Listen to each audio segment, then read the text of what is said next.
Hello student, last video we learned about the central administration of More dynasty. Today video we discuss about regional administration of More dynasty. आज हम जो मौर्य वंश है उसके क्षेत्रीय प्रशासन के बारे में अध्ययन करेंगे. So start today's topic. There is inclusions of 5 region in मध्य एम्पायर इन अशोकास पीरियड. अगर हम देखें तो अशोका के काल में मगध जो साम्राज्य था वो 5 भागों में विभाजित हमें देखने को मिलता है. जो उत्तरापद जिसकी कैपिटल थी तक्षशिला, सेकेंड इज अवंती जिसकी कैपिटल थी उज्जैनी, थर्ड इज कलिंग जिसकी कैपिटल थी तौशली, फोर्थ इज दक्षिणापद जिसकी कैपिटल थी सुवर्णगिरी, एंड लास्ट इज मध्य परिषद यानी कि जिसकी कैपिटल थी पाटलिपुत्र. तो जो अशोक के काल में जो मगध का साम्राज्य था वो 5 भागों में विभाजित था. उत्तरापद, अवंती, कलिंग, दक्षिणापद और मध्य प्रदेश, इन 5 भागों में वो विभाजित था. Administration of regional was locate after by Aryaputra post hold of princes, यानी कि जो क्षेत्रीय प्रशासन आर्यपुत्र पदधारकों और राजकुमारों द्वारा शासित किया जाता था. इसका मतलब हो गया कि जो क्षेत्रीय प्रशासन था, जो रीजनल जो सेंटर्स थे, रीजनल एडमिनिस्ट्रेशन था, उसको प्रिंसेस यानी कि जो राजकुमार होते थे उनके द्वारा वहाँ पर शासन किया जाता था. द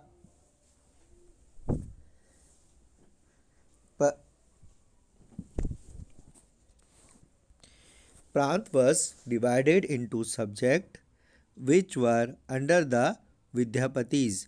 जो प्रांत थे, जो 5 अलग अलग जो प्रांत थे उन्हें में अलग अलग विषयों में विभाजित किया गया था जिन्हें विद्यापति के नाम से भी जाना जाता था. The administrative officer of the district was सैंथिक. जो जिले का जो प्रशासनिक अधिकारी था उसे स्थैनिक कहा करते थे. वो वास अंडर द समाहर्ता, जो समाहर्ता के अधीन कार्य करता था. जैसा कि हमने सेंट्रल एडमिनिस्ट्रेशन में देखा तो जो समाहर्ता था उसका जो मेन जो वर्क था वो था रेवेन्यू कलेक्शन का. तो जो स्थैनिक था वो समाहर्ता के अंडर में डिस्ट्रिक्ट में कार्य करता था.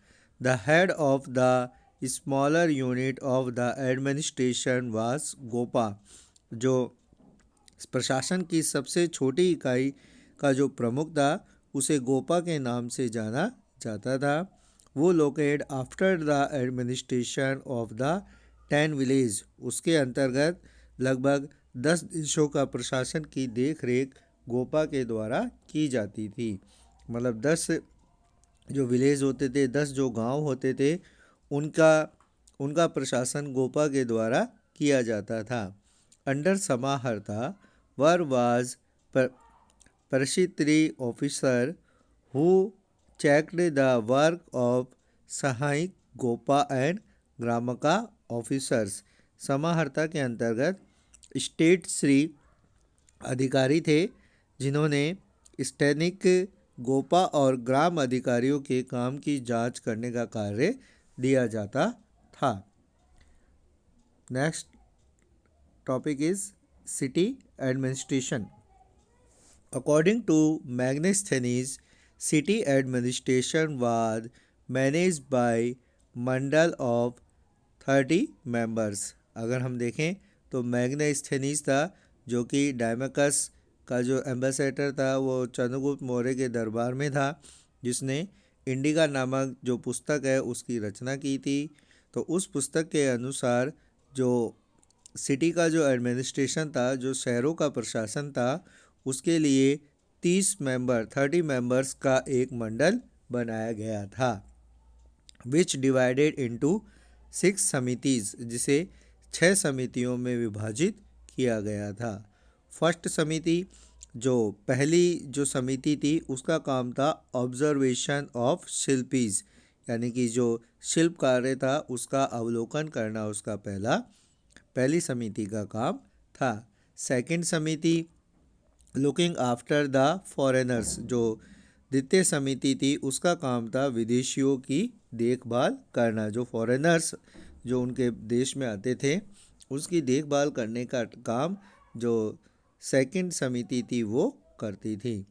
थर्ड समिति maintaining record for death and birth, यानी कि जो तीसरी जो समिति थी उसका मुख्य काम था मृत्यु और जन्म का रिकॉर्ड बनाए रखना, यानी कि डेथ और बर्थ का जो रिकॉर्ड है वो थर्ड समिति बनाए रखती थी। फोर्थ समिति looking after trade and commerce, जो चौथी समिति थी वो व्यापार और वाणिज्य की देख रेख करती थी। Fifth samiti in instruction of selling the manufacture good, पांचवी समिति जो थी वो निर्मित वस्तुओं की बिक्री का निरीक्षण करती थी। द सिक्स समिति recovery in the form of sales tax of 1/10 of the sale, जो छठी समिति थी वो बिक्री के 1/10वें भाग की बिक्री कर के रूप में वसूल करने का काम करती थी। एवरी समिति हैज़ 5 मेंबर, प्रत्येक समिति में 5 सदस्य होते थे। तो हम कह सकते हैं कि जो मैग्नेस्थनीज थे उनकी जो पुस्तक थी इंडिका, उसके द्वारा जो मौर्य डायनेसिटी थी उसका जो सिटी एडमिनिस्ट्रेशन था वो टोटल 30 मेंबर्स के अंडर आता था, जो अलग अलग 6 समिति में डिवाइडेड थे। पहली समिति का काम था जो शिल्प होती थी, जो चीज़ें बनाई जाती थी उसको ऑब्जर्व करना। सेकंड जो समिति थी उसका काम था विदेशियों की देखरेख करना। थर्ड जो समिति थी उसका काम था जन्म और मृत्यु का रिकॉर्ड बनाए रखना। चौथी समिति का काम था व्यापार और वाणिज्य की देखरेख करना। और पांचवी समिति का काम था निर्मित वस्तुओं की बिक्री का निरीक्षण करना। और छठी समिति का काम था कि जो बिक्री कर होता था उसे वसूल करना। और एवरी समिति, प्रत्येक समिति में 5-5 सदस्य हुआ करते थे। तो इस तरीके से जो सिटी एडमिनिस्ट्रेशन था वो टोटल 6 समितिज में डिवाइडेड था। Next is military management. There was a separate department of the organization of the army, जो सैन्य प्रबंधन, तो जो सैन्य प्रबंधन था यानी जो सेना से संबंधित एक अलग डिपार्टमेंट, एक अलग विभाग को रखा गया था। इट वॉज डिवाइडेड इनटू 6 समितिज, यह भी 6 समितियों में डिवाइड किया गया था। जैसे सिटी एडमिनिस्ट्रेशन 6 समितियों में डिवाइडेड था, उसी तरीके से जो मिलिट्री मैनेजमेंट था उसकी भी अलग अलग 6 समितियां बनाई गई थी। ईच समिति हैड 5 मेंबर्स, हर समिति में लगभग 5 मेंबर्स होते थे। These samitis looked after 5 department of the army, ये जो समितियां थी वो 5 विभागों की देख रेख करने का काम करती थी, जिसमें से इन्फिनिटीज, कैवरीज, एलिफेंट, चौरेट एंड नेवीज, इनमें जो अलग अलग जो 5 विभाग थे उसमें इन्फिनिटी, कैवरीज, हाथी, रथ और सेना से संबंधित जो विभाग थे वो रखे गए थे। The officer of look after army was called Antapal, जो सेना की देखरेख करने वाले अधिकारी को अंतपाल के नाम से जाना जाता था। The manager of the boundaries was also Antapal, और जो सीमाओं का प्रबंधन करता था, प्रबंधन का कार्य भी अंतपाल के द्वारा ही किया जाता था। Antapal, according to Indica of Megasthenes, Chandragupta Maurya has 6 infinity tree 50,000 horse rider and huge army equipped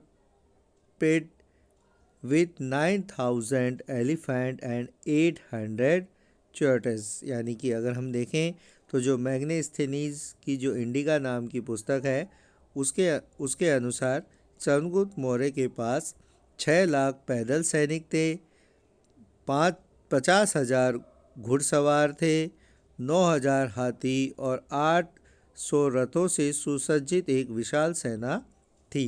तो कह सकते हैं हम कि जो रीजनल जो एडमिनिस्ट्रेशन था वो जो युवराज होते थे उनके द्वारा किया जाता था।